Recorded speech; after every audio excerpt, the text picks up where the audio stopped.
නමස්කාර වේවා බුදුරුවනට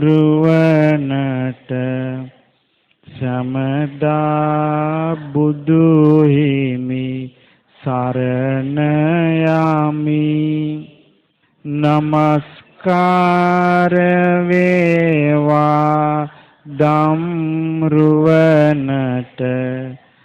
සමදා සදහම් සරණ යමි. නමස්කාර වේවා සංඝරුවනට සමදා මහා සංඝ සරණ යමි. නමස්කාර වේවා තුනුරුවනට සමදා තිසරණ සරණ යමි.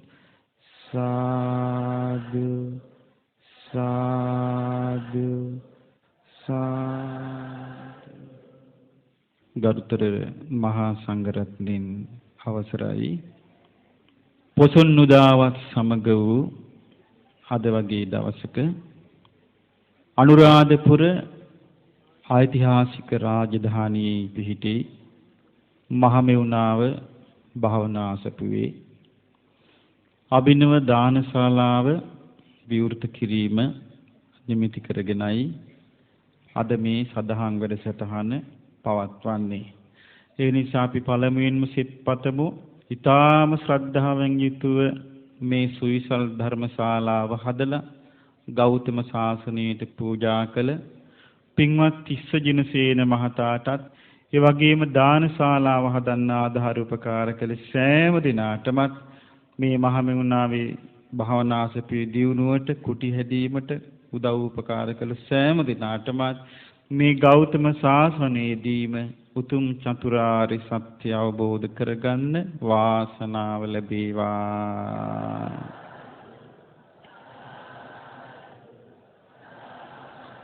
ඒ වගේම මහමෙවුනාවේ ඒ ස්වාමින් වහන්සේලා විශේෂයෙන් පෞරාණිකමුතුන් මේ සංඝ පිරිසට ඉක්මනින්ම චතුරාර්ය සත්‍ය අවබෝධ කරගන්න මේ පින හේතු වාසනා වේවා.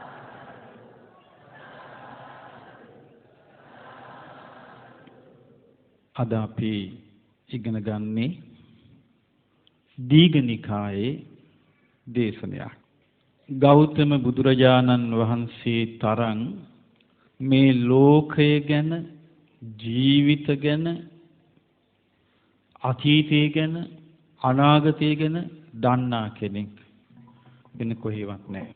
ගෞතම බුදුරජාණන් වහන්සේගේ අවබෝධය හරීම පුදුමයි. ඒ අවබෝධයට සීමාවක් පනවන්න බෑ.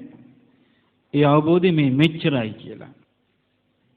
ඉතින් බුදුරජාණන් වහන්සේ අපට පුදුම විදිහේ බුදුරජාණන් වහන්සේගේ දේශනා, ඒ වගේම ඒ දේශනා ඔස්සේ අවබෝධයට යන මාර්ගය, ඒ වගේම සතර අපායේ ස්වභාවය, දෙව්ලොව බඹලොව ස්වභාවය පුදුම විදිහට අපිට පෙන්වා දුන්නා. බුදුරජාණන් වහන්සේ ජීවමාන කාලේ සක්විති රජ කෙනෙක් හිටියේ නැහැ. නමුත් උන්වහන්සේ පෙන්වා දුන්නා මහා පුරුෂ ලක්ෂණ 32ක් තියෙනවා නම් කෙනෙකුට ඒ කෙනා ගිහි ගෙදර රැඳී හිටියොත් සක්විති රජ වෙනවා. පැවිදි වුණොත් සම්මා සම්බුද්ධත්වයට පත් වෙනවා. ඉතින් බුදුරජාණන් වහන්සේ මේ සක්විති රජතුමා ගැන, සක්විති රජතුමා කියන්නේ කවුද? සක්විති රජතුමාගේ කාර්යභාරය කුමක්ද? මේ කරුණු පැහැදිලි කරලා දෙන දේශනාවක් අද ඔබ ඉගෙන ගන්නේ. මේ දේශනාවේ නම චක්කවර්ති සීහනාද සූත්‍රය. ඒ දවස්වල බුදුරජාණන් වහන්සේ වැඩ සිටියේ මගධ රට මාතුල කියන නගරේ. භික්ෂුන් වහන්සේලා රැස් කළා මෙන්න මෙහිම අවවාදයක් කළා. අත්ත දීපා භික්කවේ විහරත අත්ත සරණ. අනඤ්‍ය සරණ. මහණෙනි වාසය කළ යුත්තේ තමාව දීපය තමාව පිහිට කරගෙනයි. තමාව සරණ කරගෙනයි වාසය කළ යුත්තේ වෙන බාහිර පුද්ගලයෙක් පිහිට කරගෙන නෙවෙයි. මේකෙන් අදහස් කරන්නේ මොකක්ද? මේකෙන් අදහස් කරන්නේ තමන්ගේ සසර දුකින් මිදෙන්න එහෙම නැත්නම් සතර අපායෙන් මිදෙන්න බුදුරජාණන් වහන්සේ දේශනා කර වැඩපිළිවෙල තමන්ම වීරියෙන් අනුගමනය කරන්න කියන එක. තමන්ම වීරියෙන් තමන් සීලේ පිළිපදලා ඉන්න නම් අන්න තමාව පිළිසරණ කරගත්තා. තමන්ගේ හිතේ ඇති වෙන අකුසල් දුරු කරන්න තමන් මහන්සි ගන්නවා නම් අන්න තමන් තමාව පිළිසරණ කරගත්තා. ඒක තමයි අත්ථ දීප අත්ථ සරණ. ධම්ම දීපා ධම්ම සරණ අනඤ්‍ය සරණ. දීප කියන්නේ එතන මේ පහන නෙවෙයි. පහට කියන්නේ පදීප. දීප කියන්නේ දිවයින. වතුරට යට වෙන්නේ නැති දූපත. ධර්මයේ තුලින් ගොඩනගා ගන්න කියනවා දූපත. ධම්ම සරණ ධර්මයේ පිහිට කරගන්න කියනවා. අනඤ්‍ය සරණ වෙන දෙයක් පිහිට කරගන්න එපා කියනවා. එතකොට ධර්මයේ පිහිට කරගන්න කෙනා පිහිට කරගන්නේ ධර්මයේ හැටියට මොකක්ද? පිහිට කරගන්නේ මොකක්ද කියන එක මෙන්න විස්තර කරනවා. මහණෙනි තමාව දූපතක් කරගන්නේ කොහොමද? තමාව පිළිසරණ කරගන්නේ කොහොමද? ධර්මය දූපතක් කරගන්නේ කොහොමද? ධර්මයේ පිළිසරණ කරගන්නේ කොහොමද කියලා බුදුරජාණන් වහන්සේ විස්තර කරනවා මෙහෙම. මහණෙනි යමෙක් තමාව පිළිසරණ කරගන්නවා නම් ධර්මයේ පිළිසරණ කරගන්නවා නම් එයා කරන්නේ කය පිළිබඳව කායානුපස්සනාවෙන් වාසය කිරීමයි. ඔන්න තමා පිළිසරණ කර ගැනීම. ධර්මයේ පිළිසරණ කර ගැනීම. එයා කරන්නේ විඳීම් Tamanට ඇතිවන සැප දුක් විඳීම් ගැන වේදනානුපස්සනාවෙන් වාසය කිරීමයි. සිත ගැන චිත්තානුපස්සනාවෙන් වාසය කිරීමයි. පංච උපාදානස්කන්ධ ආයතන ධාතු ආදිය ගැන ආර්ය සත්‍ය ගැන නුවණින් විමසීම ධර්මයන් ගැන ධම්මානුපස්සනාවෙන් වාසය කිරීමයි. එතකොට හරි පැහැදිලි තමා පිළිසරණ කරගන්නවා ධර්මයේ පිළිසරණ කරගන්නවා කියලා කියන්නේ මොකක්ද? සතර සතිපට්ඨානයේ තුල වාසය කිරීමට කියන නමක්. එතකොට කෙනෙක් සතර සතිපට්ඨානයේ තුල වාසය කිරීමට කායනුපස්සනාවේ, වේදනානුපස්සනාවේ, චිත්තානුපස්සනාවේ, ධම්මානුපස්සනාවේ යෙදෙන්නට මහන්සියක් ගන්න නැත්නම් එයා තමාව පිළිසරණ කරගෙන නැහැ. එයා ධර්මයේ පිළිසරණ කරගෙනත් නැහැ. එතකොට එයා වාසය කරන්නේ කොහොමද මේ සතර සතිපට්ඨානේ? ආතාපි ආසාවන් මැඩලන වීරියෙන් යුක්තව. දැන් අපේ හිතේ හටගන්නා වූ හැඟීම් වලට අපි ඉඩ දෙන්න ගියොත් ඒක හඳුනා ගන්න නැතුව පාලනයක් නැතුව අපිට බොහෝ විට එහෙම නවතින වෙන්නේ නිරේ. එතකොට බුද්ධ දේශනාවේ තියෙන එහෙම කෙලෙස් තවන වීරිය. ඒ කෙලෙස් තවන වීරිය කියලා කියන්නේ අපිට එකපාරට අපේ හිතේ හටගන්නකට යම්කිසි ආසාවක්, ඒ ආසාව කැමැත්තත් එක්කනේ තියෙන්නේ. ඒ කැමැත්ත මැඩලන්න වීරියක් ඕනේ. ආනි වීරියෙන් නුවණින් ඇලීම් ගැටීම් දෙක දුරු කොට තමයි මේ සතර සතිපට්ඨානය පුරුදු කරන්න තියෙන්නේ. ඊළඟට දේශනා කරනවා ඒ නිසා මහණෙනි ගෝචරේ භික්කවේ චරත සකේ පෙත්තිකේ විසේ. මහණෙනි තමන්ගේ පියාගේ පරපුරින් ලැබිච්ච පියාගේ උරුමයෙන් ලැබිච්ච භූමියේ හැසිරෙන්න කියනවා. පියාගෙන් උරුමයෙන් ලැබිච්ච භූමිය මොකද්ද? සතර සතිපට්ඨාන. දැන් අපි ඔක්කොම කාගේ ශ්‍රාවක දරුවන්ද? ගෞතම බුදුරජාණන් වහන්සේගේ ශ්‍රාවක දරුවන්. අපි සියලු දෙනාම. එතකොට දැන් අපි ඔක්කොම එකතු වෙලා තියෙන්නේ ගෞතම බුදුරජාණන් වහන්සේ වටා. අපි එකතු වෙලා තියෙන්නේ කවුරු වටාද? ගෞතම බුදුරජාණන් වහන්සේ වටා. එතකොට අපි ඔක්කොම කාගේ ශ්‍රාවක දරුවන්ද? ගෞතම බුදුරජාණන් වහන්සේගේ ශ්‍රාවක දරුවන්. අපගේ ශාස්ත්‍ර වූ ඒ උතුම් පියාණන් කවුද? ගෞතම බුදුරජාණන් වහන්සේ. ගෞතම බුදුරජාණන් වහන්සේගෙන් උරුම වූ භූමිය මොකක්ද? සතර සතිපට්ඨානයයි. බලන්න කොච්චර ලස්සනට විස්තර කරනවද? ඊළඟට බුදුරජාණන් වහන්සේ වදාලා මහණෙනි, තමන්ගේ පිය පරපුරෙන් උරුම වෙච්ච භූමිය තුල ඔබ ඉන්නවා නම් නලච්ඡති මාරු ආර මාරයාට නුඹ අරමුණු වෙන්නේ නැහැ කියනවා. මාරයාට ඔබව අරමුණ මෙන්න ගොදුරක් කියලා අරමුණු වෙන්නේ නැහැ කියනවා. මාරයාට හොයාගන්න බෑ කියනවා. මාරයාට සිදුරක් ලැබෙන්නේ නැහැ කියනවා. පිය පරපුරෙන් ලැබිච්ච භූමිය තුල වාසය කරනවා නම් කුසලානම් භික්ඛවේ ධම්මානම් සමාදාන හේතු වේවමිදං පුඤ්ඤම් පවඩ්ඩති. මාණෙනි, ওই විදිහට කුසල ධර්මයන් සමාදන් වෙනකොට පින් වැඩෙනවා. අපිට මේ ලැබිච්ච මනුස්ස ජීවිතයේදී මේ පින් දියුණු කර ගැනීම අපිට වැදගත් නැද්ද? තාමත්ම වැදගත් දෙයක්. මොකද හේතුව අපේ මනුස්ස ජීවිතය අපිට ලැබිලා තියෙන්නේ බොහොම සුළු කාලයකට. ඉතින් ඊළඟට දැන් සතර සතිපට්ඨානය ගැන දේශනා කරලා හිට බුදුරජාණන් වහන්සේ ඊළඟට දේශනා කරනවා අතීත සිද්ධියක්. මම කිව්වේ දැන් බුදුවරු තමයි මේ හෙළි දක්වන්නේ කියලා අතීතය ගැන විස්තරේ. මොකද අතීතය කියන එක බොහොම කාලයක් යනකොට අනිත්‍ය වෙලා යනවනේ. අනිත්‍ය බවට පත් වෙලා යනවා. දැන් අපි ගත්තොත් අනුරාධපුර රාජධානිය. මේ සෑම දෙයක්ම අනිත්‍ය වෙලා ගියේ නැද්ද? ඉස්සර මේ හරියට මොන තරම් ශාස්ත්‍රීය විශාල ගොඩනැගිලි තියෙන කෝටි සංඛ්‍යාත ජනකායක් හිටපු පෙරදිග ධාන්‍යාගාරයේ මූලස්ථාන. කොහොම තියෙන්නේ නැද්ද? පෙරදිග ධාන්‍යාගාරය කියන්නේ ලංකාවේ ඉස්සර මහා ධනවත් සැප සම්පත් වලින් පිරී ගිය රටක්. කාලයගේ වැෑමෙන් නොයේ කනතුරු වලට පත් වෙලා මේ කොහේද කියලා හොයාගන්න බැරි වෙන්නම අනිත්‍ය වුණා. ඒ වගේ අනිත්‍ය වෙච්ච යුග බුදුරජාණන් වහන්සේ මතු කළ දෙනවා. උන්වහන්සේ දේශනා කරන මහණෙනි, දල්හනේමි කියලා සක්විති රජුරු කෙනෙක් හිටියා. මොකද මේ සක්විති රජුරුවන්ගේ නම දල්හනේමි. දල්හනේමි කියලා සක්විති රජුරු කෙනෙක් හිටියා. ඒ රජුරුවන්ට පුළුවන්, ඒ රජුරුව තමයි සකල ලෝකයේම ධර්මයෙන් පාලනය කළේ.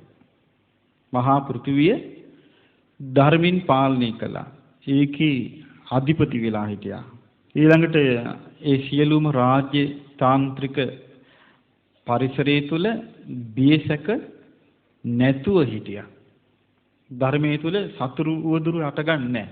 සක්විති රජවරුන්ට ආක්‍රමණ වලින් විනාශ කරන්න බෑ. ඉතින් මේ සක්විති රජුරවන්ට තියෙනවා මාණික්‍ය 7ක්. ඒ තමයි මේ චක්‍ර රත්නේ. ඉස්සෙල්ලම පහළ වෙන්නේ චක්‍ර රත්නේ. ඊළඟට හස්ති රත්නේ, අශ්ව රත්නේ, මාණික්‍ය රත්නේ, ස්ත්‍රී රත්නේ, ගෘහපති රත්නේ සහ පුත්‍ර රත්නේ කියලා. එතකොට මේකෙදි ඉස්සෙල්ලම යාට පහළ වෙන්නේ මොකද්ද? චක්‍ර රත්නේ. ඉතින් යා සෝදානා ඉන්නකොට මේ කර කැවෙන ඒකේ දහසක් අර තියෙන අර කරත්තරෝදි දැවි වගේ 1000ක් තියෙනවා. තියලා නැඹ තියෙන මේ කර කැවෙන මණිකක් පහළ වෙනවා. 이르දියෙන් පහළ වෙන දිව්‍ය මණිකක්. එතකොට ඒකට රජුරෝ පැන් වඩනවා. වම් අතින් කෙන්ඩි අරගෙන දකුණු අතින් පැන් වඩන. පැන් වඩනකොට ඒ මණික කැරකෙන. කැරකෙන එකට සිවුරංග සේනාව, ඇත්තස්ත්‍රිය පාබල කියන සිවුරංග සේනාව මේ මණික පිටිපස්සෙන් යනවා. එතකොට අනිත් රාජධානි වල ඉන්න රජවරු මේ සක්විති රජතුමා එනකොට පිළි අරගෙන කියනවා, මහා රජතුමනි, ඔබ වහන්සේගේ දේශීය මේක ඔබ වහන්සේ අපිට ආවාද කරන්න කියලා. ඉතින් ඒ කෝ මිනිසුන්ව පංචශීලී පිළිටවනවා. එහෙම තමයි මේ ලෝකේ ශාස්ත්‍රීයක උනේ. ඉතින් මේ දල්හනේම කියන රජුරෝ ඒ අවුරුදු 10 ගාණක් දැන් රජකම් කළා. ඒ රජුරෝ තමන්ගේ පුරුෂයෙකුට කියනවා, එම්බා පුරුෂය, මේ චක්‍ර රත්නය මේ තියෙන තැන, චක්‍ර රත්නේ තියෙන්නේ ඇතුළු වෙන නගරේ දොරටුව ළඟ. ඒක ස්ථිරව හිටිනවා. මේක වෙනස් වුණොත් තිබිච්ච තැනින් කියන්නේ කියලා. ඊට පස්සේ අවුරුදු 10 ගානක් ගියාට පස්සේ මේ සේවකයෝ දැක්කා ඒක තිබිච්ච තැන නැහැ. චක්‍රවර්ති මාණික්කේ තියෙන දැන් වෙන තැනක. එතකොට ගිහිල්ලා කිව්වා දේවයන් වහන්සේ ඔන්න චක්‍රවර්ති මාණික්කේ දැන් වෙන තැනක තියෙන එතන නැහැ කිව්වා. ඊට පස්සේ රජුරුව මොකද කරේ සම්පූර්ණයෙන් යාගේ කුමාරයන්ව කැඳවලා වැඩිමහල් කුමාරයාට කියනවා කුමාරය ඔන්න චක්‍රවර්ති මේ මාණික්කය දැන් තිබිච්ච තැන නෑ දැන් වෙන තැනක තියෙන්නේ. තව ටික දවසකින් ඕක අතුරුදහන් වෙනවා. ඒ කියන්නේ දැන් කියන කුමාරේ දැන් මගේ ආයුෂ ඉවර වෙගෙන මේ යන්නේ.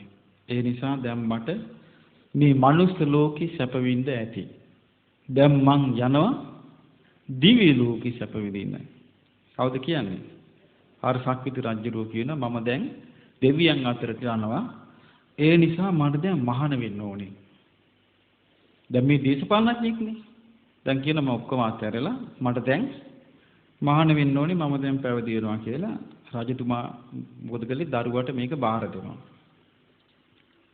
බාර දීලා පැවිදි වුණා. පැවිදි වෙලා දවස් 7යි ගියේ. අර චක්‍රවර්ති මාණික්කේ නොපෙනී ගියා. අතුරුදහන් වුණා. ඊට පස්සේ අර ඔටුනු පළඳල දැන් ඉන්නේ පුතානේ. පුතා ඉක්මනට ගියා අර රාජ ඊරිසින්නාංශ ළඟට. ගිහින් කිව්වා අනේ දේවයන් වහන්සේ නුඹ වහන්සේ ඉන්දෙද්දි තිබිච්ච මේ චක්‍රවර්ති මාණික්කය නොපෙනී ගියා. අතුරුදහන් මේ මැනික දැන් නැහැ කිව්වා. ඊට පස්සේ මේ පැවිදි වෙලා ඉන්න මේ රාජ ඊරිසින්නාංශ කියනවා පුතා ඔය දිව්‍ය වූ ශක්ති මැනික අතුරුදහන් වුණා කියලා අඬන්න එපා. ඕකට හිත නරක කරගන්න එපා. ශෝක කරන්න එපා. ඕක මේ පියාගෙන් පුතාට ලැබෙන දෑවැද්දක් නෙවෙයි. ඕක ලැබෙන්න නම් ආර්ය ශක්තිවත් චක්‍රවර්ති කෙනෙකුට ඕමනා කරන ගුණධර්ම ටික නුඹ පුරුදු කරන්න. ඊට පස්සේ ආර්ය ශක්තිවත් පුරුදු කරලා පොහොය දවසට හිස සෝදා නාලා උඩ තට්ටුවට ගිහිල්ලා සඳලු තලයට උපෝසත සිල් සමාදන් වෙලා ඉන්න. එතකොට මේ දහසක් අර ඇති නැබ සහිත මේ කර කැවෙන චක්‍රවර්ති මාණික්කය පහළ වෙයි. ඊට පස්සේ අහනවා මේ අනේ එහෙමනම් පියාණනි මේ චක්‍රවර්ති මාණික්කය ලබා ගන්න තියෙන ශක්තිවත් මොනවාද? එතකොට එහෙනම් පුතා නුඹ ධර්මයටම සලකපන්. එතකොට මේ කවුද කියන්නේ? තාත්තා කියන පුතාට කියන පුතා ධර්මයටම සලකන්න. ධර්මයටම සත්කාර කරන්න. ධර්මයටම ගෞරව කරන්න. ධර්මයටම පූජා කරන්න. ධර්මයේම දජය කරගන්න. කොඩියක් හැටියට තියෙන උන උස්ස ධර්මයයි. ධර්මයේම අධිපති කරන්න. ධාර්මිකව මිනිස්සුන්ට රැකවරණ සලසන්න කියනවා. Tamanගේ ජනපදයේ ඉන්න මිනිස්සුන්ට ධාර්මික ආරක්ෂාව සපයන්න. Tamanගේ සේනාවට ධාර්මිකව සලකන්න. Tamanගේ ක්ෂත්‍රීය රාජ පිරිසට ධාර්මිකව සලකන්න. බ්‍රාහ්මණ ගෘහපතිවරුන්ට ධාර්මිකව සලකන්න. ඒ වගේම ඈත ජනපදවල ඉන්න අයට ධාර්මිකව සලකන්න. ශ්‍රමණ බ්‍රාහ්මණවරුන්ටත් ධාර්මිකව සලකන්න.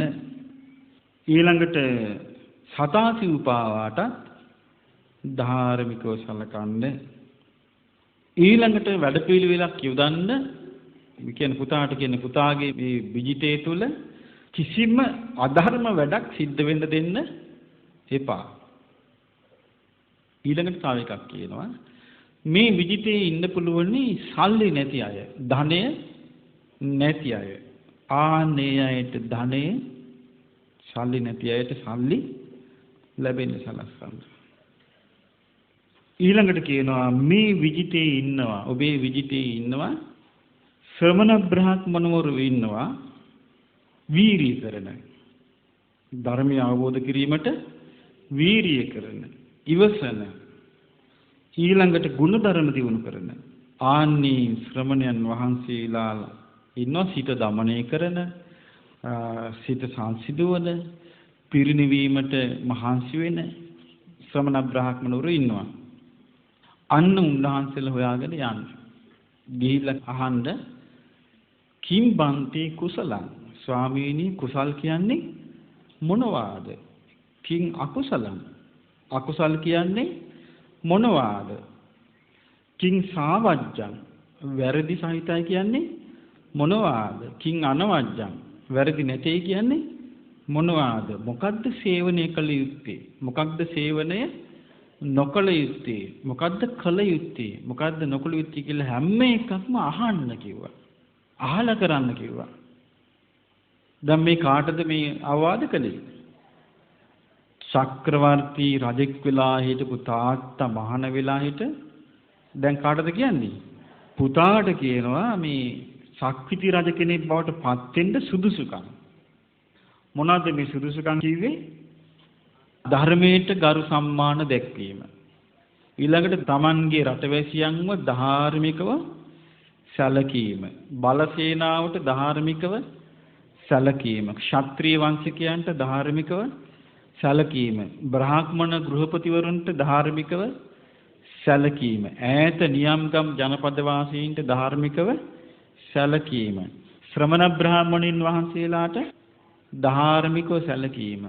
සතාසීපාවන්ට ධාර්මිකව සැලකීම සහ අධර්මයට ඉඩ නොතිබීම නොතැබීම.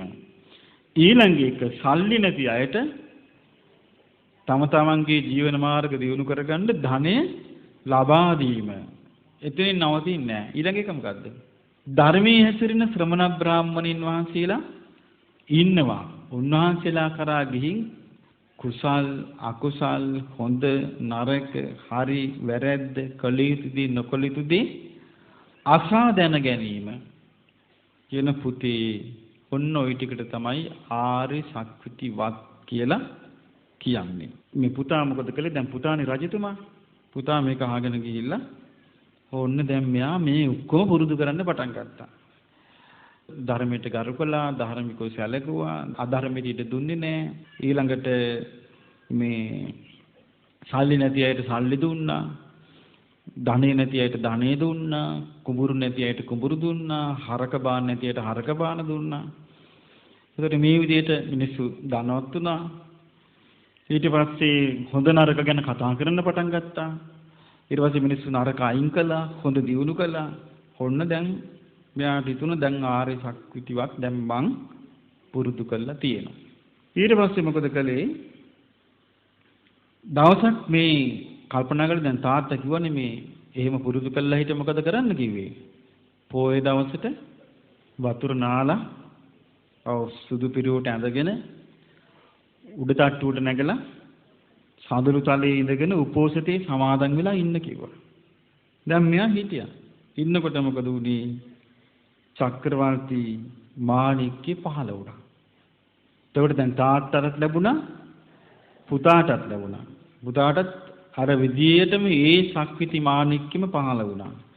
පුතත් මොකද කළේ? වම් අතින් අර රංකෙන්ඩිය අරගෙන දකුණු අතින් පැන් වැදුවා. මේ භවත් චක්‍ර රත්නේ මේක කැරකවෙන්න කියලා. චක්‍ර කියන්නේ රෝදේ. එතකොට මේක කරකැවෙන්න කිව්වා. කියන එකට මොකද වුනේ? කරකැවි කැවි ගියා. මේක ඉරිදි බලෙන් වෙන්නේ පිනට.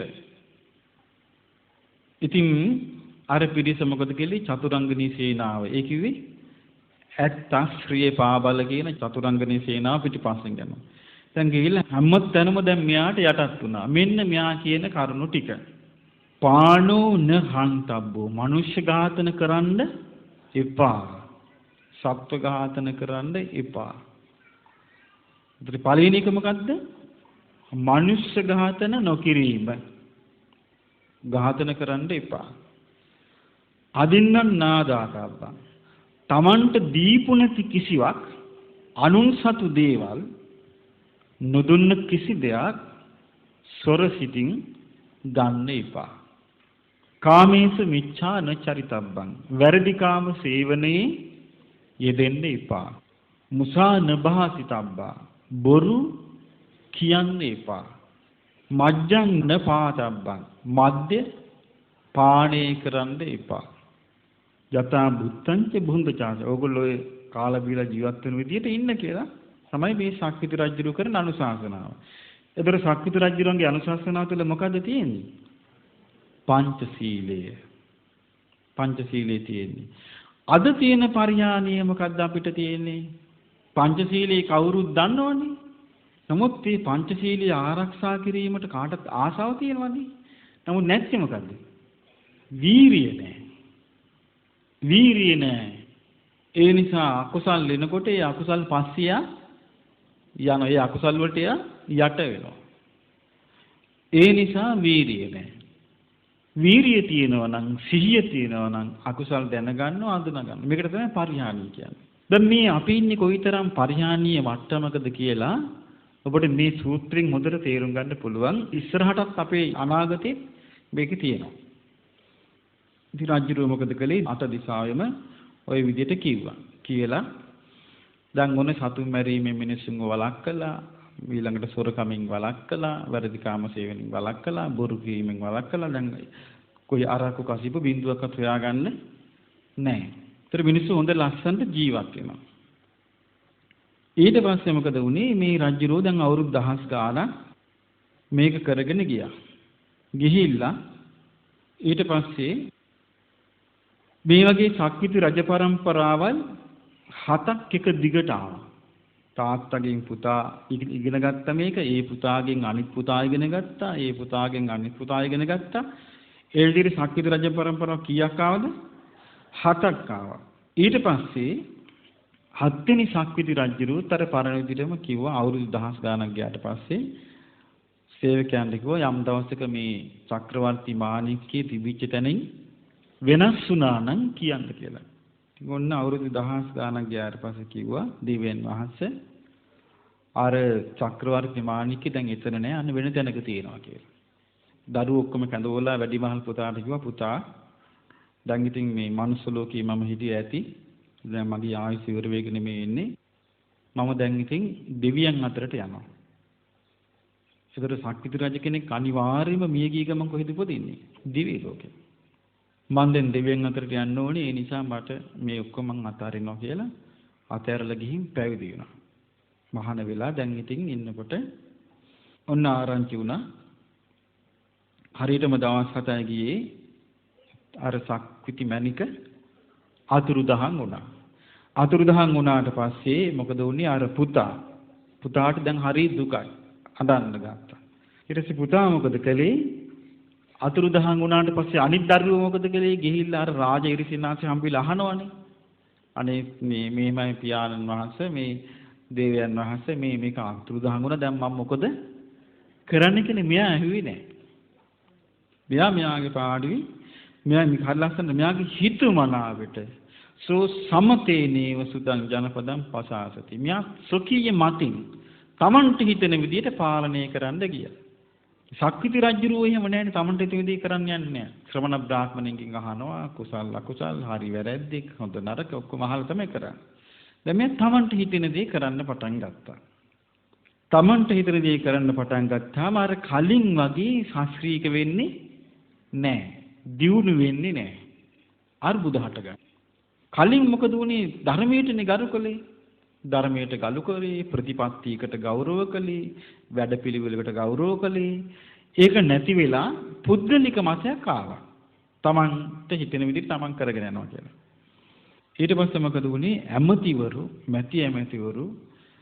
පිරිස උපදේශ දෙන අය ඔක්කොම රැස් වුණා. රැස් වෙලා කිව්වා දේවයන් වහන්සේ දැන් තමුන්නාන්සේ තමන්ගේ හිතුමනාපිට තමයි පාලනය කරගෙන යන්නේ.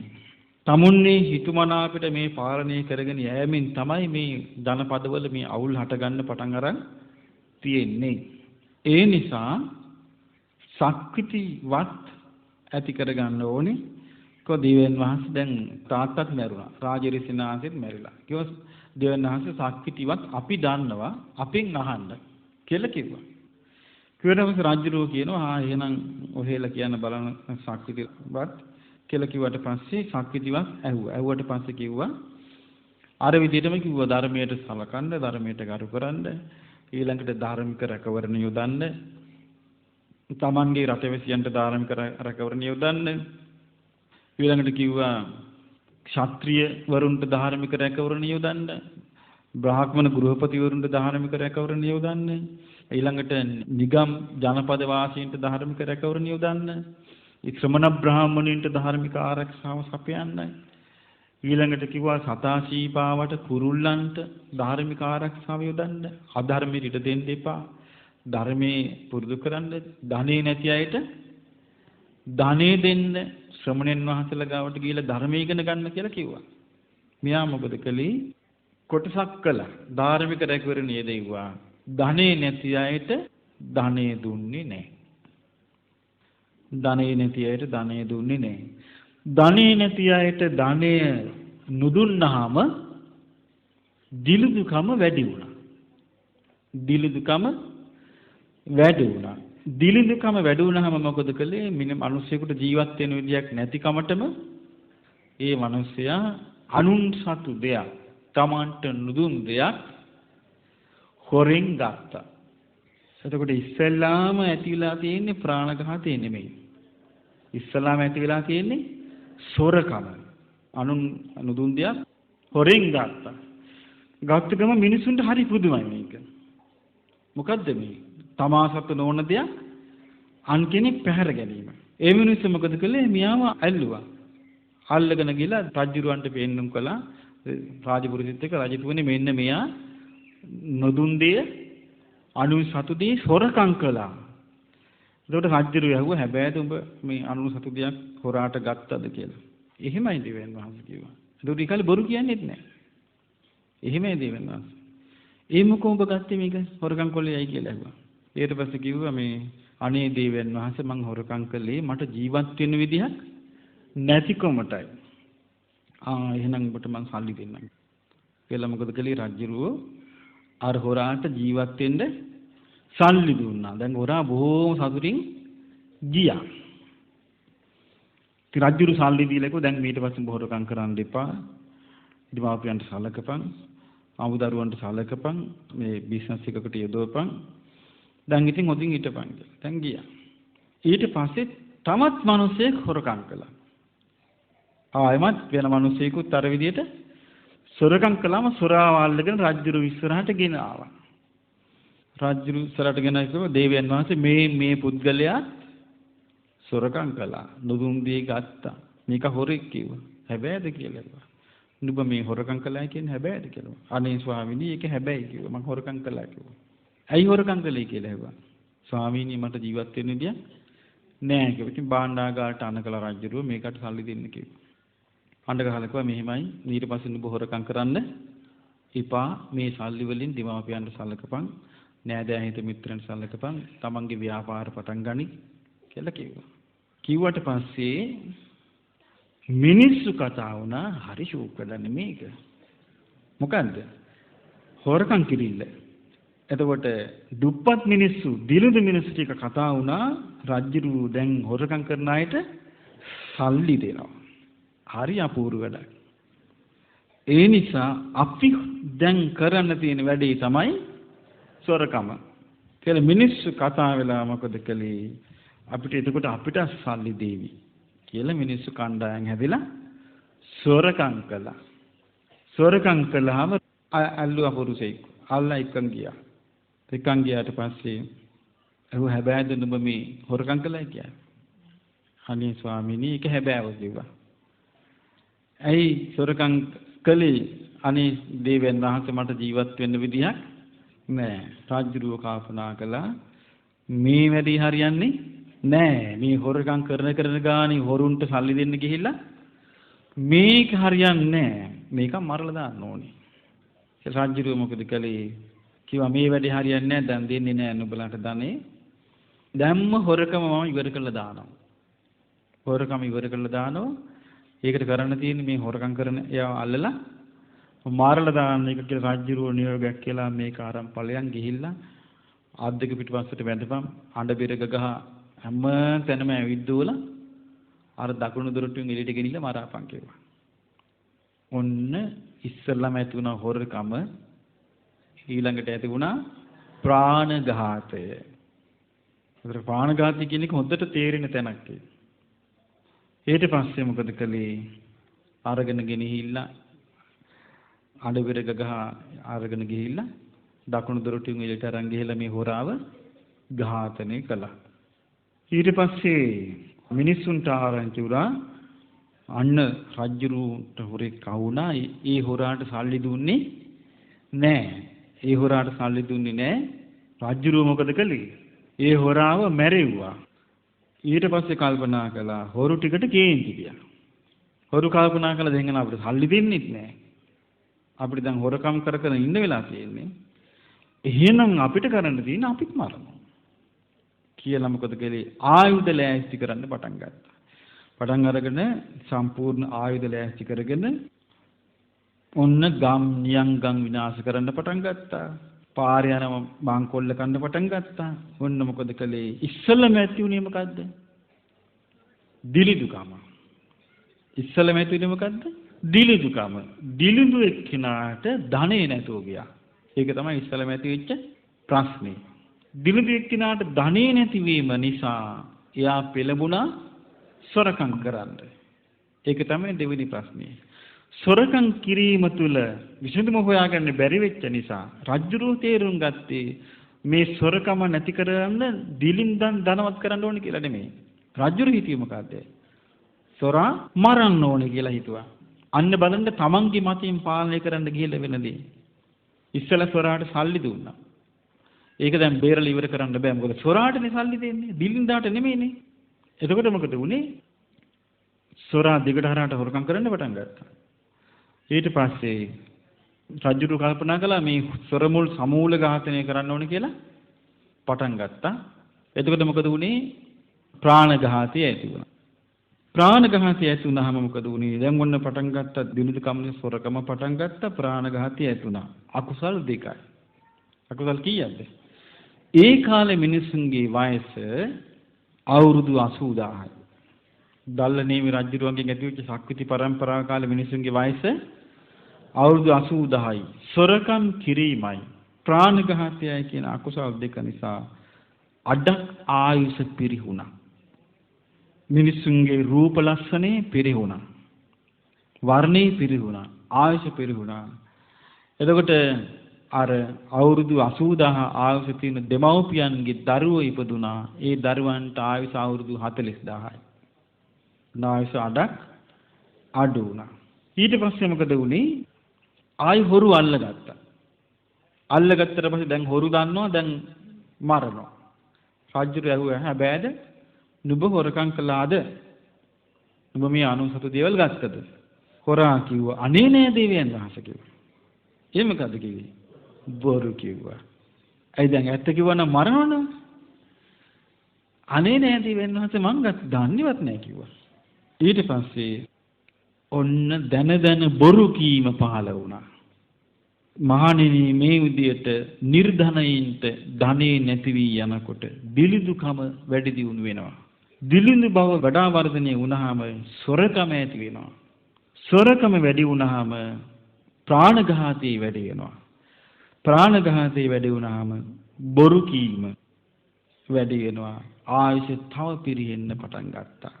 ආයුෂ පිරිහිලා අවුරුදු 40000 වර්ෂ ඇති දෙමව්පියන්ගේ දරුවන් අවුරුදු 20000 වුණා. අවුරුදු 40000 දෙමව්පියන්ගේ දරුවන්ගේ වයස අවුරුදු 20000 වුණා.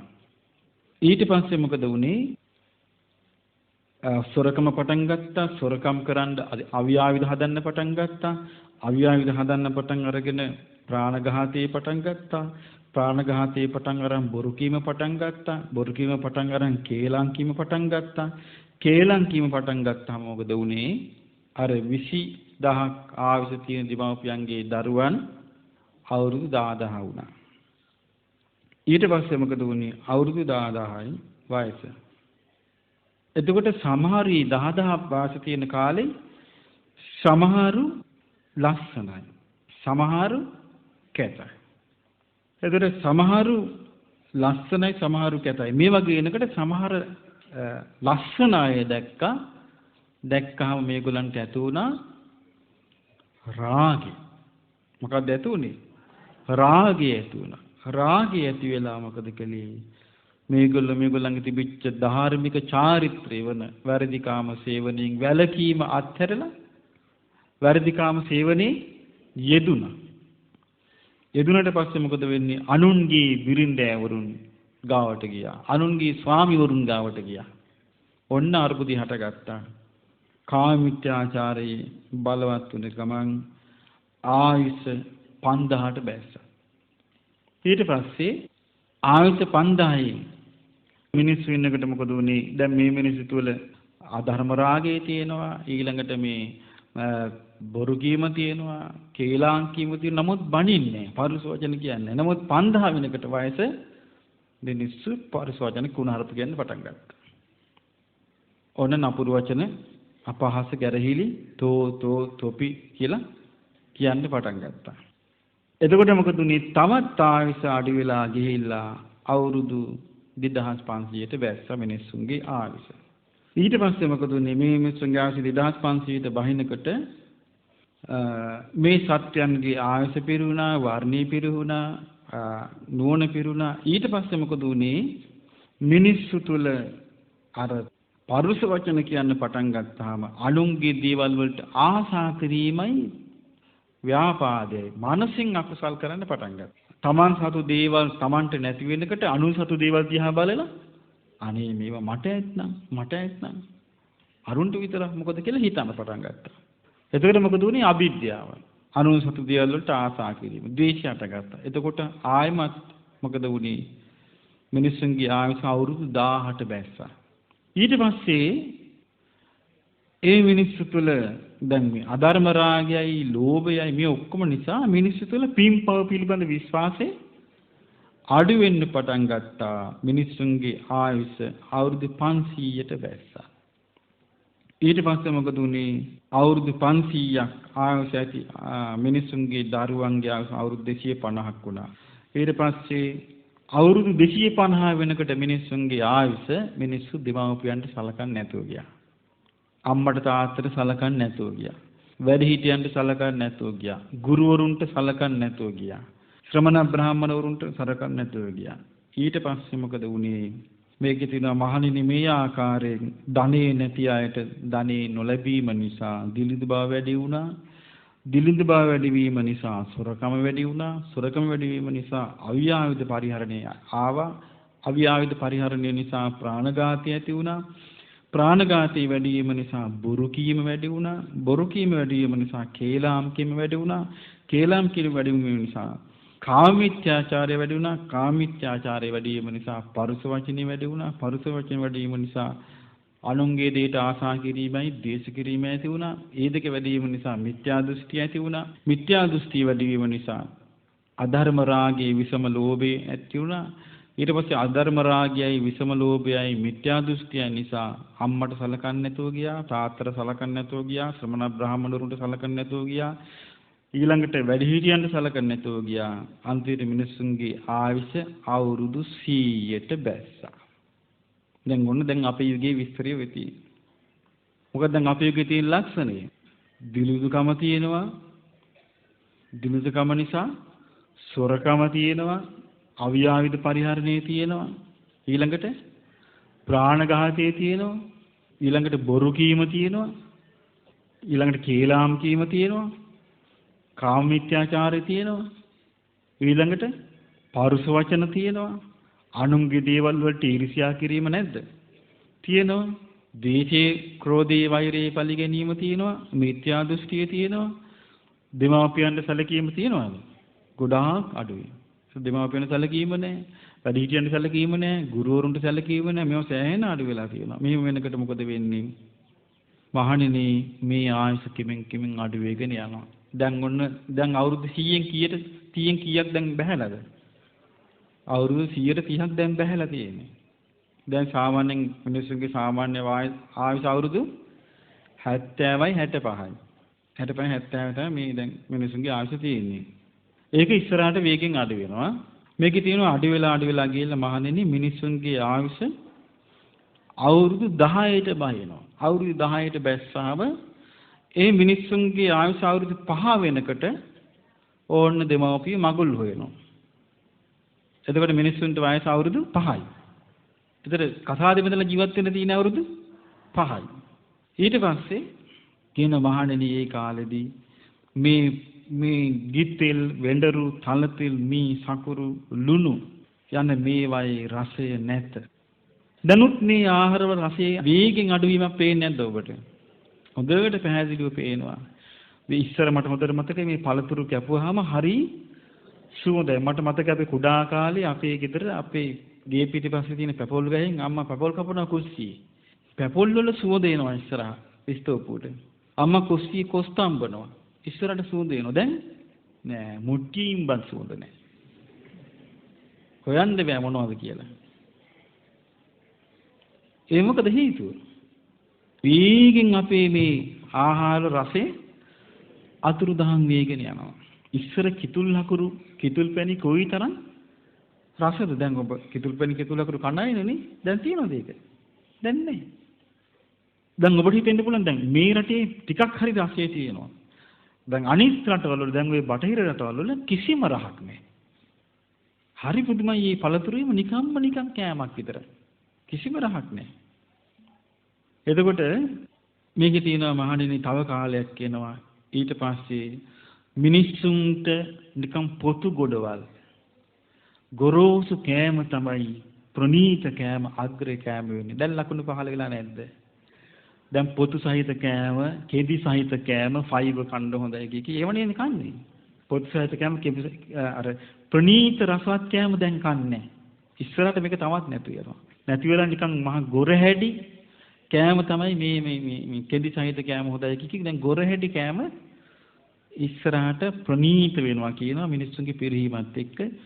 බුද්ධ කාලේ කියනවා මහණෙනි මේ කාලේ ඇල්හාලේ බතුයි මසුයි තමයි මිනිස්සු අග්‍ර භෝජනය හැටියට සැලකුවේ. මිනිස්සුන්ගේ ආයුෂ අවුරුදු 10 වෙනකොට අග්‍ර භෝජනය වෙන්නේ මොකද්ද? අර කෙඳි සහිත ගොරහැඩි කෑම. දැන් එහෙම හැදීගෙන ඉන්නේ නැද්ද? හැදීගෙන එනවා. ඉස්සර හොඳට තෙලින් බැදලා මිනිස්සුන්ට කන්න පුළුවන්. දැන් තෙල් කෑම කන්න බෑ. ඉස්සර මිනිස්සුන්ට ප්‍රනීත හොඳ ආහාර වර්ග යොදේ සහිත කෑම කන්න පුළුවන්. දැන් යොදේ අයින් කරනවා. යොදේ සහිත කෑම කන්න බෑ. කොහොම ගිහින් ගිහින් මිනිස්සු නිකම්ම රොඩු තමයි මිනිස්සුන්ගේ හොඳම ආහාරය බවට පත් වෙන්නේ. ඊට පස්සේ කියන මහණෙනි මේ රොඩු කන කාලේ සම්පූර්ණයෙන්ම මිනිස්සු දන්නේ නැහැ කියනවා දස කුසල්. ප්‍රාණඝාතය කියන්නේ අකුසලයක් කියලා දන්නේ නැහැ කියනවා. සොරකම කියන්නේ අකුසලයක් කියලා පිළිගන්නේ නැහැ කියනවා. ඒක අකුසලයක් කියලා පිළිගන්නේ නැහැ. වැරදි කාම සේවනය කියන්නේ අකුසලයක් කියලා පිළිගන්නේ නැහැ කියනවා. ඒක අවශ්‍යතාවයක් කියනවා. ඒක අකුසලයක් කියලා කල්පනා කරන්නේ නැහැ කියනවා. ඊළඟට බොරු කීම ඒක විනෝදයක් කියනවා. ඒක පිළිගන්නේ නැහැ කියනවා. කේලාම් කීම අකුසලයක් කියලා පිළිගන්නේ නැහැ කියනවා. පරුස වචන කීම අකුසලයක්. දැන් බලන්න ඒක හරිනේ ලකුණු පහළ වෙලා නැද්ද? දැන් වර්තමාන වෙනකොට කාලීන බණ කියලා මහා දහස් ගණන් රැස් වෙලා කුණුහරු පහනවා. නෑ මේ ලකුණු පහළ වෙලා නැද්ද? පහළ වෙලා තියෙනවා. අන්න බණ කියනවා කොල්ලෝ ටික එකතු වෙලා. මේ මොකද්ද මේ බණ අන්න බණ කියන්නේ? අන්න සුප බණක් කියනවා. මොකද්ද මේ අහන්නේ? කුණුහරුප. වැඳගෙන අහනවා. ආ කුණුහරුප කියවෙනකොට එක්කිනාට එක්කිනා තට්ටු දාලා hina වෙනවා. හරි ෂෝක්. අන්න බලන්න පිරිහීමේ ලකුණු පහළ වෙලා නැද්ද? වේගින් පිරිහෙනවා. එතකොට පේනවා මිනිස්සුන්ගේ ඉල්ලීම මොනතරම් මිනිස්සුන්ට නිකන් මේ රසමසවුළු හම්බ වුණා වගේ. අර කුණුහරුප ටික අහනකොට මිනිස්සුන්ට හරි ප්‍රීති පිනා යනවා. දහස් ගණන් එකතු වෙලා සංවිධානය කර මම දකින්නේ ඒකෙදී ආදුරංගේ වැරද්දක් නෙමෙයි. මොකද්ද? මේ සමාජීය පිරිහීම කොයිතරම් මිනිස්සුගේ මානසිකත්වයේ කොයිතරම් කඩාගෙන වැටිලාද කොයිතරම් නොදියුණුද කියලා. එතකොට ඔහොම ගිහිල්ලා මොකද වෙන්නේ? ඊට පස්සේ කාලයක් ගියාට පස්සේ දැන් දස කුසල් නැති වෙන මිනිස්සු සාමාන්‍යයෙන් බොනවා කියන එක සාමාන්‍ය දෙයක් වෙනවා. ගිහි පැවිදි එකට බොන කාලයක් එයි. සාමාන්‍ය දෙයක් වෙනවා. ඊට පස්සේ මව්ට පියාට සලකන්නේ නෑ. මව්ට පියාට සලකන්නේ නෑ. ඊට පස්සේ බයිනවා මේ ඔහෙලා මේ විනෝදයට අපිව හදලා තියෙන්නේ. කියලා බයිනවා. අදටත් සමහර දෙමාපියෝ මේ චෝදනාව ලබන්නේ නැද්ද දරුවන්ගෙන්? මේ ලක්ෂණේ දැන් පහළ වෙලා තියෙන්නේ. අම්මා තාත්තට මොනතරම් වේදනාවක් එන්නේ නැද්ද? අපිට තේරෙන්නේ නැහැ ඒක. අම්මා තාත්තා කෙනෙකුගේ දුක දකින්නේ අම්මා තාත්තා කෙනෙක්මයි. ඒක වෙන කෙනෙකුට පේන්නේ නැහැ. දරුවෙක් දස මාසයක් කුසේ තියාගෙන හදලා නොකා නොබී කණ්ඩ බොණ්ඩ දීලා ලොකු මහත් කළාට පස්සේ ඒ ළමයි කියනොනම් මේ ඔහෙලා විනෝදයට අපිව හදලා තියෙන කියලා. අපි හැදුනා මිසක් ඔහෙලා හැදුවේ නැහැ කියලා. අම්මලට මොනතරම් වේදනාවක් එනව ඇද්ද? ඒවා දැන් සිද්ධ වෙනවා. ඊට පස්සේ පියාට ගරු කරන්නේ නැහැ. ගුරුවරයාට ගරු කරන්නේ නැහැ. ඊළඟට ශ්‍රමණ බ්‍රාහමණවරුන්ට ගරු කරන්නේ නැහැ. වැඩිහිටියන්ට ගරු කරන්නේ නැහැ. ඔවුන් සලකන්නේ නැහැ. යම් කිසි කෙනෙක් අම්මට තාත්තට ගරහනවා නම් යාළුවෝ ටික කියනවා යසයි. යසයි වැඩේ උන්දලාට. කියලා ඒ සලකනවා කියනවා ඒකට. සලකනවා කියනවා. ගෝලී ගුරුවරයාට ගරහනවා නම් අනිත් කට්ටිය එකතු වෙලා හරි යසයි. තව ගරහපන් කියනවලු. එතකොට ශ්‍රමණ බ්‍රාහමණවරුන්ට සාමාන්‍ය මිනිස්සු විහිළු තාලු කරනවා නම් අර සාමාන්‍ය මිනිස්සුන්ට ගිනා වෙනවලු. බොහොම යසයි වැඩි තව විහිළු කරපන් කියලා. දැන් එනකොට මේ ලක්ෂණ මතුවෙලා නැද්ද මේ සමාජයේ? මතුවෙලා තියෙනවා. ඊට පස්සේ යම් කිසි කෙනෙක් එහෙම ගිහිල්ලා දැන් මේ අවුරුදු 10 වෙනකොට දැන් අපි හිතාගෙන ඉන්නේ මරණයටපත් වෙලා ඉස්සරහට විසාකා සුමනා සුජාතා බන්දුල මල්ලිකාගේ යුගයක් නේ. බලාපොරොත්තු වෙලා ඉන්නේ ඒ යුගයේ නේද? ඒ යුගෙත් බලාපොරොත්තු. ඉස්සරහට තියෙන්නේ මේ යුගයේ. මම ඒකයි කියන්නේ මෙතනදී කොහොම හරි මේ මනුස්ස ජීවිතයේදී ඔබ චතුරාර්ය සත්‍ය ධර්මයේ හිත පිහිටුවාගෙන සද්ධා, සීල, ශ්‍රුත, ත්‍යාග, ප්‍රඥා කියන සීක බල වර්ධනය කරගෙන මෙතනින් පැන ගන්න කියලා. ඇයි හේතුව? ඉස්සරහට තියෙන්නේ මේ ලෝකේ. දැන් ආයමත් ඔබ ඉපදුනොත් ඉපදින්න තියෙන්නේ මේ පරිහානි කර ලෝකේ කොටස්කාරයෙක් හැටියටයි. දැන් මේ පිරිහීගෙන ලෝකේ කොටස්කාරයෙක් වෙලා විඳෝනිව මදිද අපිට? පිරිහීගෙන යන ලෝකේ අපි කොටස්කාරය වෙලා ඉපදිලා ඉන්නේ. දැන් නවීන තාක්ෂණය තුලින් අපිට රූපවාහිනිය ඔක්කොම ගෙදරට දීලා කුණුහරුප පැකට් එක දැන් මොබයිල් ෆෝන් එකට එනවනේ. එතනටම ආවනේ පස්සේ. ඉස්සරහට මොන විදිහට ඕක සිද්ධ වෙයිද කියන්න බෑ. ඊට පස්සේ කොමාරි ඒක බලවත් වෙනවා. මාධ්‍ය වලින් කියන්න ගන්නේ කිසි ප්‍රශ්නයක් නෑ කියයි. ඕනේ වෙලාව කසාද බඳින්න ඕනේ නෑ ඒක හිටපන් කියයි. මාධ්‍ය වලින් කියන්න පටන් ගන්නවා. දැන් පටන් ගන්න බටහිර living together කියලා. බටහිර කියන්නේ අපි බඳින්නේ නෑ දැන්. අපි කැමති කෙනෙක් ඉන්නවා. ඕක දැන් බෝ වෙන්නේ දානාගතේ මේ රටවල් වලට. ඔන්න විනාශ ඊළඟ විනාශ. අපිට ඕනේ නෑ කිය බඳින්න. අපිට නිකන් ওই විනෝදෙන් ඉන්න ඇත්තේ living together හිටියම ඇත කියයි. living together කියන්නේ එකට ජීවත් වීම. එහෙම හිටියම ඇති කියයි. දැන් ගොන්න මේ රටවල පටන් අරන්. දැන් මේ රටවල වලට මේක ගලාගෙන එන්නේ.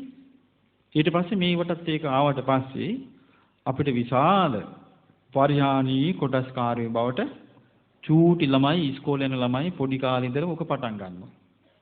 ඊට පස්සේ ළමයින්ට මේ විභාග දිනේවා තියෙනවා. නමුත් ඒක නෙමෙයි ළමයින්ට ලොකු වෙන්නේ. අරක. ඔහොම ගිහිල්ලා ඊට පස්සේ ඒකෙන් තමයි සතුටු වෙන්නේ පිස්සු වැටෙයි අවුරුදු 12 13 කට පිස්සු වැටෙනවා.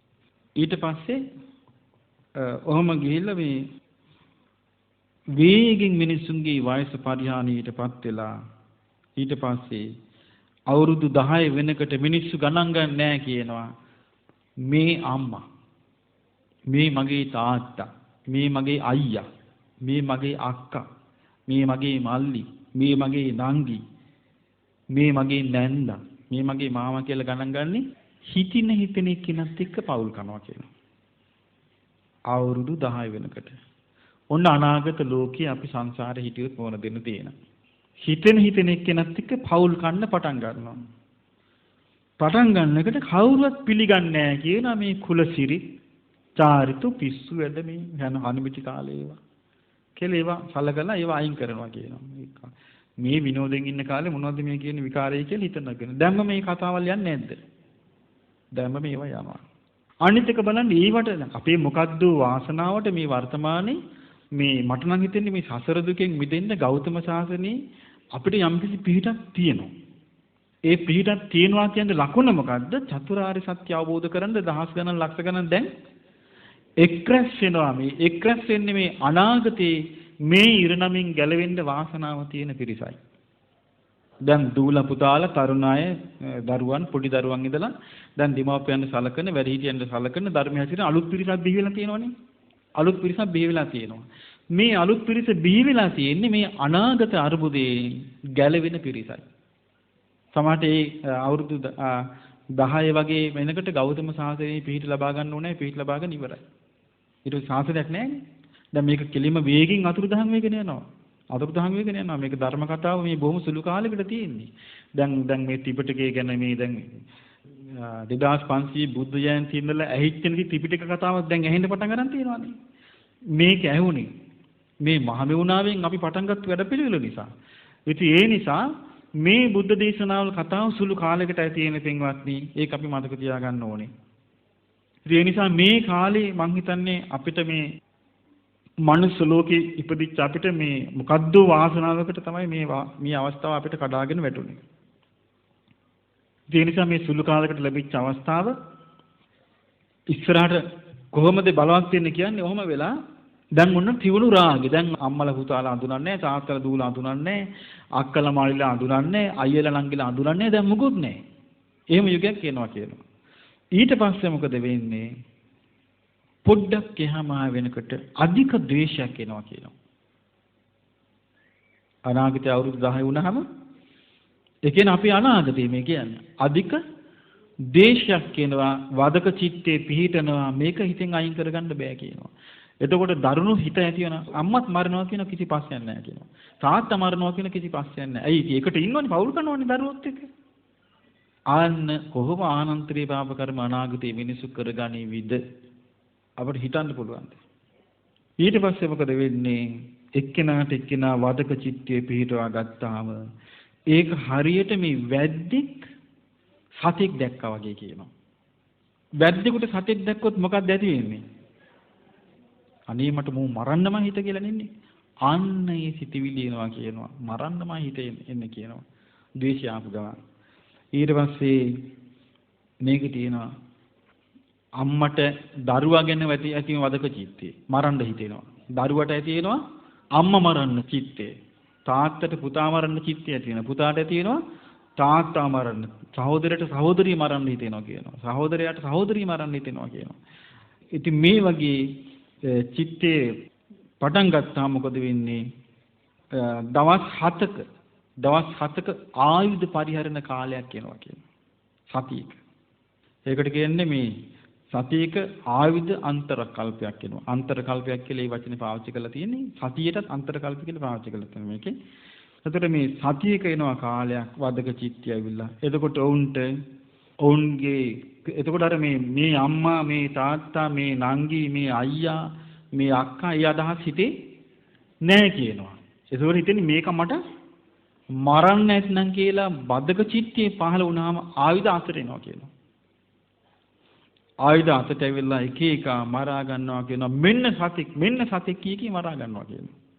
මෙන්න සතෙක් කී මරා ගන්නකොට කීප කෙනෙකු දෙන්නෙකුට සිහිය එනවා කියනවා. සිහිය ඇවිල්ලා ඒගොල්ලෝ ආයුධ දාලා ඒගොල්ලෝ දුවනවා කියනවා. ඒගොල්ලෝ දුවලා ওই පඳුරු ආස්සේ, කැලෑවල් ආස්සේ, ගල් මුල් ආස්සේ, ගුහා ආස්සේ ගිහිල්ලා හැංගෙනවා. දවස් 7ක් නොකානොපි හැංගිලා ඉන්නවා. දවස් 7ක් එක දිගට ලෝකේ මේ ගහ ගන්නවා ආයුධවලින්. ඊට පස්සේ මොකද වෙන්නේ? අර පිරිස දැන් දවස් 7න් එකාට එක මරාගෙන ඉවර වුණාන් පස්සේ එනවා අර පිරිස එළියට. අවිල්ල බේල් එකිනෙක කෙනා බදාගෙන අඬන්න ගන්නවා. අනේ අපිට වෙච්ච දේ. අපි මේකද අපි මේ හොයපු ලෝකේ. අපි මේ ලෝකෙද සකස් කරන්න අපි මේ මහන්සි උනේ කියලා එකිනෙකා බදාගෙන අඬන්න ගන්නවා. හඬා මොකද කරන්නේ? ඒගොල්ලෝ කල්පනා කරනවා අපි මේ ක්‍රමේ හරියන්නේ අපි මේ ක්‍රමේ නවත්තන්න ඕනේ. අපි මේ ක්‍රමේ නවත්තන්න ඕනේ. ඒ නිසා අපි සියලු දෙනා ආයෙනම් මනුෂ්‍ය ඝාතනය කරා යන්නේ නැහැ, සතෙක් මරන්නේ නැහැ කියලා ඒගොල්ලෝ සියලු දෙනා එකතු වෙලා ප්‍රාණඝාතයෙන් වළකිනවා. ප්‍රාණඝාතයෙන් වැළකීම හේතුව නිසා ඒගොල්ලෝ ප්‍රාණඝාතයෙන් වැළකීලා ඉන්නවා. වැළකීම හේතුව නිසා මොකද වෙන්නේ? ඒගොල්ලන්ගේ ඊළඟ දරු පරම්පරාව අවුරුදු 20ක් ආයුෂ වෙනවා. ඊට පස්සේ ඒගොල්ලෝ කතා වෙනවා දැන් අපි බලන්න ප්‍රාණඝාතයෙන් වැළකීලා අපිට සෑහෙන වෙනසක් වුණා. ප්‍රාණඝාතයෙන් වැළකීම නිසා සෑහෙන ලාභයක් වුණා. එහෙනම් අපි දැන් ඊළඟට මොකද කරන්නේ? අපි එහෙමනම් දැන් අපි ප්‍රාණඝාතයෙන් වැළකීම නිසා මෙහෙම ලැබුණා. අපි කාම මිත්‍යාචාරයෙන් සොරකමින් වළකිමු කියලා ඔන්න මොකද කරන්නේ? සොරකමින් වළකිනවා. සොරකමින් වැළකුණාම ඒගොල්ලන්ගේ දරුවන්ගේ ආයුෂ අවුරුදු 40ක් වෙනවා. ඊර්වස කල්පනා කරනවා ප්‍රාණඝාතයෙන් වැළකුණා, සොරකමින් වැළකුණා අපිට හරි යහපතක් සිද්ධ වුණා. එහෙමනම් දැන් අපි වැරදි කාම සේවනයේනුත් වළකින්න ඕනේ කියලා ඔන්න ඒකිනුත් වළකිනවා.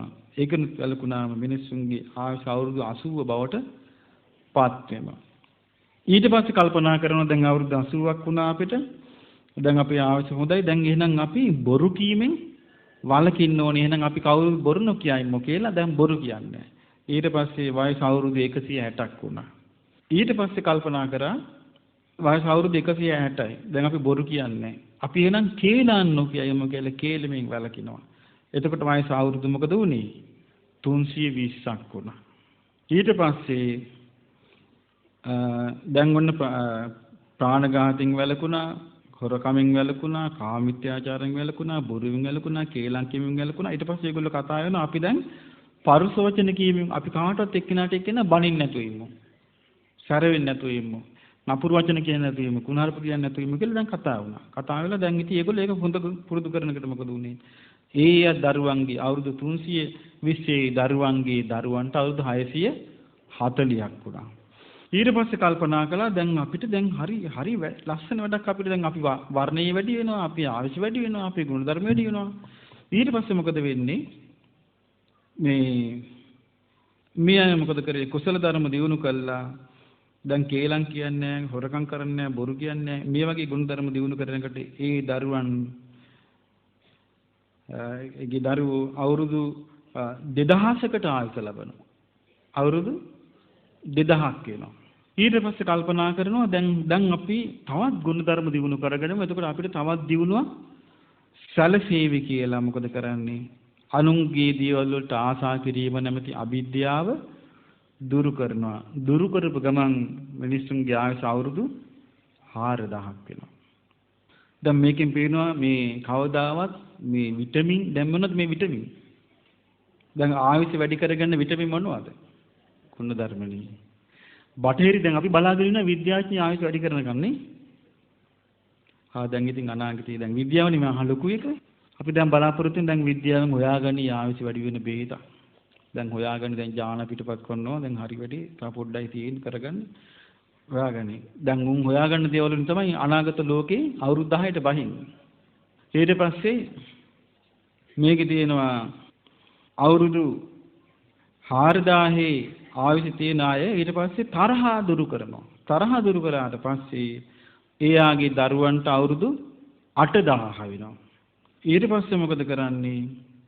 ඒ අය කල්පනා කරන අපි දැන් පින් පව් කුසල් අකුසල් හොඳ නරක මේවා අඳුනාගෙන අපි සම්මාදිට්ඨිය ඇති කර ගම්මු කියලා කතා වෙනවා. ඒ හේතුව මොකද වෙන්නේ? අවුරුදු 8000 ආයුෂ තියෙන දෙමව්පියන්ගේ දරුවන්ගේ ආයුෂ 20000 වෙනවා. අවුරුදු 20000.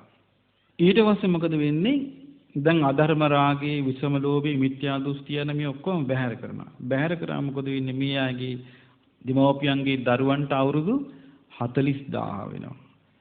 ඒ 40000 වෙලා ඊට පස්සේ දෙමව්පියන්ට සලකන්න පටන් ගන්නවා, මව්පියන්ට සලකන්න පටන් ගන්නවා, ගුරුවරුන්ට සලකන්න පටන් ගන්නවා, ශ්‍රමණ බ්‍රාහ්මණුන්ට සලකන්න පටන් ගන්නවා, වැදුම් කුදුම් කරන්න පටන් ගන්නවා. එතකොට මිනිස්සුන්ට අවුරුදු 80000 වෙනවා. මිනිස්සුන්ගේ ආයුෂ අවුරුදු මේ මහා භද්‍ර කල්පයේ වෙන දේ මේ කියන්නේ. මිනිස්සුන්ගේ ආයුෂ අවුරුදු 80000 දක්වා වර්ධනය වෙන්නේ මේ විදිහට. ඊට පස්සේ මොකද වෙන්නේ? අවුරුදු 80000ක් වුණාම මිනිස්සුන් අතරේ අවුරුදු 500 දී තමයි මංගල යෝජනා ගේන්නේ. මිනිස්සුන්ගේ ආයුෂ 500යි. එතකොට අවුරුදු 80000ක් මිනිස්සු විදින මිනිස්සුන්ට තියෙන්නේ බඩගින්න, පිපාසය හැදෙනවා. ඊළඟට තණ්හාව තියෙනවා. එතකොට ආහාර තෘෂ්ණාව, ආහාර ක්ලාන්ති තියෙනවා. වයසට යනවා. දෙද නැහැ. වයසට ගිහිල්ලා මැරෙන එක තියෙනවා. ආන්නේ කාලෙදි කියනවා මහණෙනි අවුරුදු 80000ක් තියෙන කාලෙට මේ ජම්බු ද්වීපයේ භව භෝග වලින් ධන ධාන්‍ය වලින් ඇඳුම් පැළඳුම් වලින් සරු වෙනවා.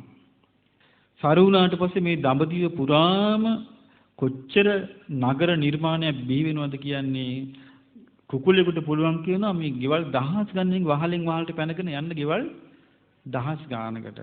සෙනඟ කොච්චර වැඩිද කියන්නේ මහණෙනි එතකොට මිනිස්සුන්ගේ මේ දඹදිව නිකන් අවීචිය වගේ කියනවා. ඒකේ තේරුම මොකද්ද? වැඩිම සෙනඟ ඉන්නේ කොහෙද? අවීචිය. දඹදිව නිකන් අවීචිය වගේ සෙනඟ වැඩි වෙනවා කියනවා. එතකොට මහණෙනි මේ බර්ණස් රාජධානිය කේතුමති කියලා තමයි හඳුන්වන්නේ. ඒ බර්ණස් රාජධානිය මුල් කොටගෙන 84000ක් නගර ඉන්දියාවේ බිහි වෙනවා කියනවා.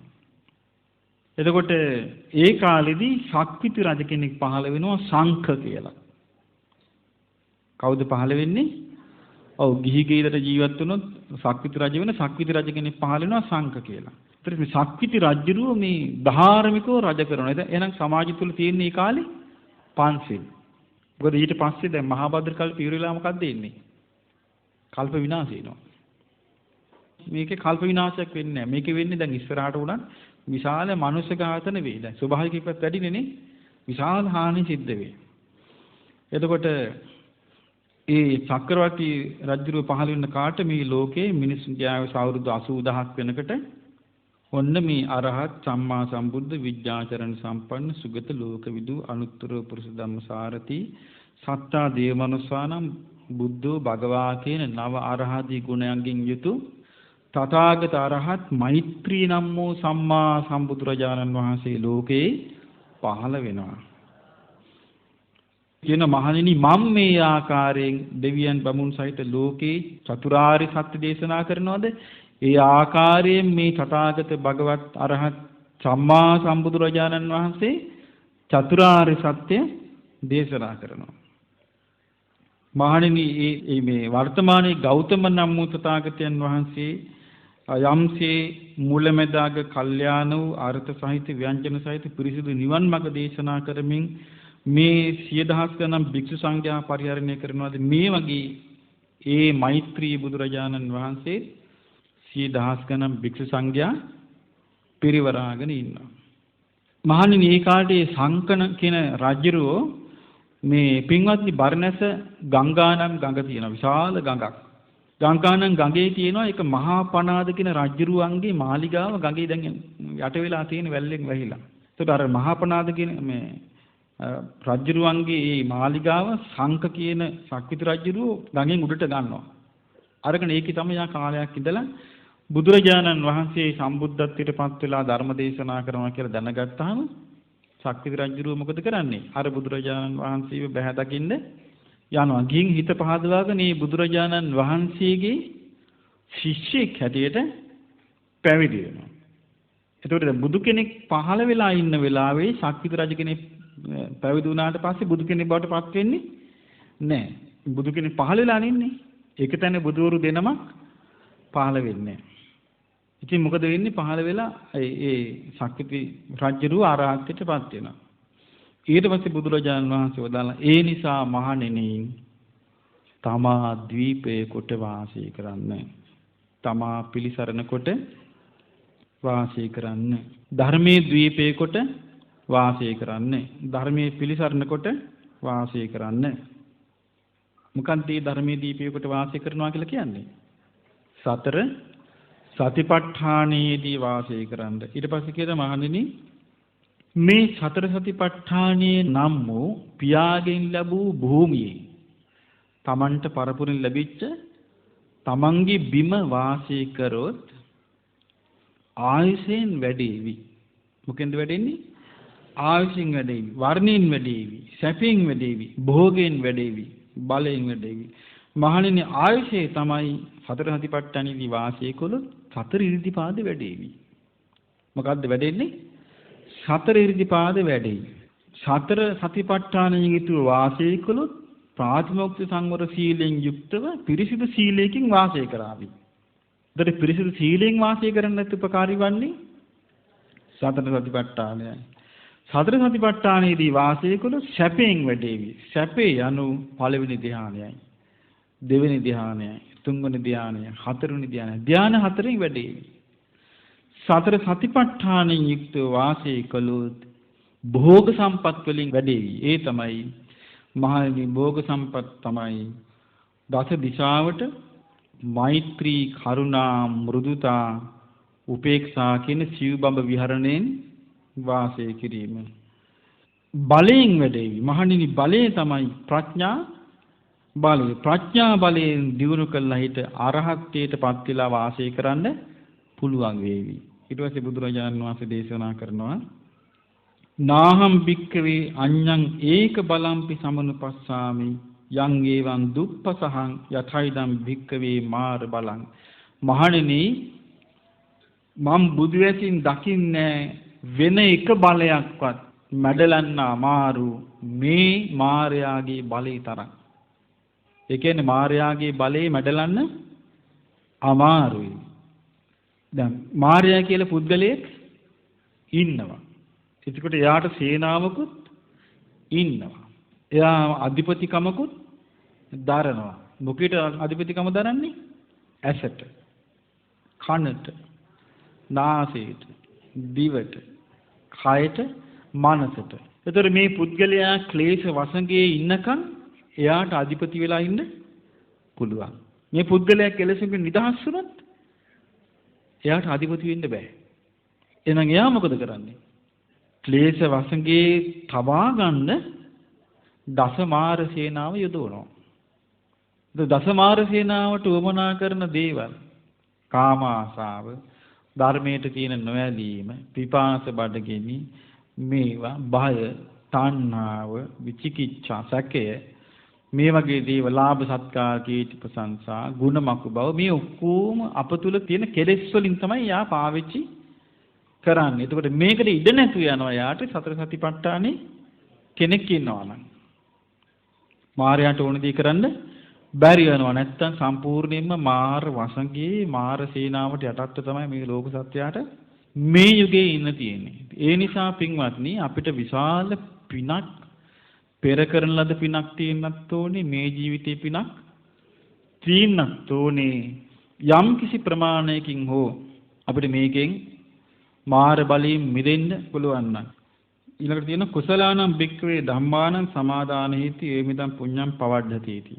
මහණෙනි ඒ නිසා මේ කුසල ධර්මයන්ගේ සමාදානයෙන් තමයි මේ පින් වැඩෙන්නේ කියනවා. කුසල් දහම් සමාදන් වෙලා පින් වැඩෙන්නේ කියලා. මේ මාර බලයට මම පුංචි උදාහරණයක් කියන්න ඔබට තේරෙන්නේ. අපි කියමු ඔබට වටිනා පැලයක් තියෙනවා කියලා. ඔබට හම්බුණා කියමු මහා වටිනා පැලයක්. දැන් ඔබ මේක හිතව ගන්නවා. හිතවගෙන එන එක්කෙනාට පින්නොත් එහෙම දැන් මේ වටිනා පැලයක් තියෙන කියලා ඔබ ආරක්ෂාව සපයන්නෙත් නෑ. මොකොත් නෑ. පැලේ නිකන් ඔහි හිටෝල ඔබ කියන මේ වටිනා පැලයක්. මොකක් වෙයිද? එක්කෝ හොරකම් කරයි. එක්කෝ හොරකම් කරන්නේත් නෑ. යන ගම පාගගෙන යයි. කරන්නේ නැද්ද එහෙම මිනිස්සු? වටිනා පැලේ කියලා පෙන්නුවොත් පාගගෙන යයි. එහෙම නැත්නම් නිකන් මේ නිකන් දනීස කහනවා වගේ පාත් වෙලා හිමීට ඒක උදුරයි. උදුරලා දන්නේ නෑම ගියයි. ඊට පස්සේ ගහ ඉවරනේ. වෙනන ලෝකෙන් එහෙම කියනවා නම් ගස් වලට මේ නිකන් ගහක් හිටව ගන්න එහෙමනම් මාර්යාගෙන් කොහොම ඇද්ද? ගුණධර්ම දියුණු කරනවා කියන එක ගස් හිටවනවට වඩා අතිශයින්ම දුෂ්කර වැඩක්. අතිශයින්ම දුෂ්කර වැඩක්. ඇයි මාර බලය කියන එක මැඩලනවා මේක තියෙන්නේ මහණෙනි දුකසේ කියනවා අම්මා. දුකසේ මැඩලිය යුතු මේ මාර බලය වැනි දෙයක් මම බුදු ඇසින් දකින්නේ නැහැ කියනවා. ඉතින් බුදු කෙනෙක් පහළ වෙලා මේවා කියා දෙන තුරු බෞද්ධයන් අතරින් ගත්තොත් අද ගිහි පැවිදි කොච්චර ඉන්නවද මේවා පිළිගන්නේ? පිළිගන්නේ නැතිව කොච්චර ඉන්නවද? දැන් මේ ත්‍රිපිටකයට කෑ ගැහුවට මේක පරිවර්තනය කරන වැරදි හා මේ සරල වැඩි කී මේ ධර්මයේ පිළිගන්නේ නැති කොච්චර පැවිද්දෝ ඉන්නවද මේ රටේ? ඒ නිසා ඒත් මාරේ වැහිලා නේ කෑ ගහන්නේ. එතකොට අපි මේකෙන් තේරුම් ගන්න ඕනේ මාර පිරිසගේ බලයේ ඉක්මවා යනවා කියන එක හිතන්න බැරි තරම් අමාරුයි. ඒකයි පින්වත්නි මම බොහෝ විට කියලා තියෙන්නේ ඔබට වහවහම ඇති කරගන්න කියලා මේ අර ලක්ෂණ පහ. මොනවද? සද්ධා, සීල, ශ්‍රුත, ත්‍යාග, ප්‍රඥා කියන මේ පහ ඇති කරගන්න කියලා තියෙන්නේ ඒකයි. ඉතින් මේ පහ ඇති කරගත්තාම යාට අඩු ගණනේ සද්ධානුසාරී වෙලා ධම්මානුසාරී වෙලා මේක දියුණු කරගත්තොත් එතකොට මෙයාට මේ ඊළඟ ජීවිතේ ඒකාන්තයෙන්ම සුගතිය යන්න උපකාරී වෙනවා. ආයිමත් ධර්මය අවබෝධ කරගන්න අවස්ථාවක් ලබා ගන්න පුළුවන්. හැබැයි මේ අවස්ථාව තියෙන්නේ නම් මිනිසුන් අතර නෙවෙයි. මේ අවස්ථාව තියෙන්නේ දෙවියන් අතරයි. අර මම කිව්වේ අර බණ රැල්ල කාලීන ධර්ම දේශන ඕක ඉස්සරහට තව දරුණු වෙනවා. ඔව් ඊට පස්සේ ඒවා කොහෙන් අතර වෙයිද දන්නේ නැහැ. ඉතින් ඒ නිසා ඉස්සරහට අනාගතයේ මිනිසුන්ට ධර්ම මාර්ගේ නැහැ. ඒක නැති කළා දානවා. ඒක විවෘත වෙන්න දෙන්නේ නැහැ. දැම්මම ධර්ම විවෘත වුණාට මහා බීතියක් තියෙනවනේ. ඉතින් ඒ නිසා ඉස්සරහට කොහොමත් නැහැ. ඒ නිසා අනාගතයේ මනුස්ස ලෝකයේ තුල මේ චතුරාර්ය සත්‍ය අවබෝධ කරගන්න ඕන කියන අදහස නම් අතාරින්න. ඒක කරන්න පුළුවන් වැඩක් නෙවෙයි. ඒක කරනවා නම් අවස්ථාව තියෙන්නේ මේ ජීවිතේදී කරගත්තු ටිකක්. ඒතර මේ ජීවිතේදී සද්ධා සීල සුත ත්‍යාග ප්‍රඥා දියුණු කරගෙන සතර සතිපට්ඨානෙ හොඳට ඉගෙන කියාගෙන ඒකත් ටික ටික පුරුදු කරගෙන ඊළඟට ලෑස්ති වෙන්න දෙවියන් අතරට යමු. ඊට පස්සේ එහෙදි පුරුදු කරන්න මේ සද්ධා සීල සුත ත්‍යාග ප්‍රඥා වල පිළිල සතිපට්ඨානෙ පුරුදු කරන්න මාර්ගඵලලාභින් කුසල් අඩුපය එහි ඉන්නවා. ගෞතම සාසනයෙන් පීඨක් ලබා ගන්න තියෙන ක්‍රමේ තමයි මම කිව්වේ. ඉස්සරහට නම් බලාපොරොත්තු වෙන්න එපා. ඒ නිසා ඔබට දරුවන්ටත් උගන්වන්න තියෙන අන්නේ ක්‍රමේ තමයි. අනාගත ලෝකේ අපි හිතනවට වඩා විසම දරුණු එකක් තමයි අනාගතේ. වර්තමානයේ හොඳයි. ඉතින් ඒ නිසා අනාගතයට අපි සැලසුම් කරනවා නම් මේ මනුස්ස ලෝකේ සැලසුම් කරන්න එපා. ඒ නිසා ඔබට මේ ගෞතම බුදුරජාණන් වහන්සේ පෙන්වා දුන්න තමාව පිළිසරණ කරගෙන තමා ධර්මයේ පිළිසරණ කරගෙන ඒ කියන්නේ මොකද්ද? සතර සතිපට්ඨානයේ තුල සිහිය පිහිටුවාගෙන සිත දියුණු කරගෙන සිත පිහිටුවාගෙන ඔබටද මේ ගෞතම බුද්ධ ශාසනයේදී චතුරාර්ය සත්‍ය අවබෝධ කරගන්න වාසනාව ලැබේවා. සාදු සාදු සාදු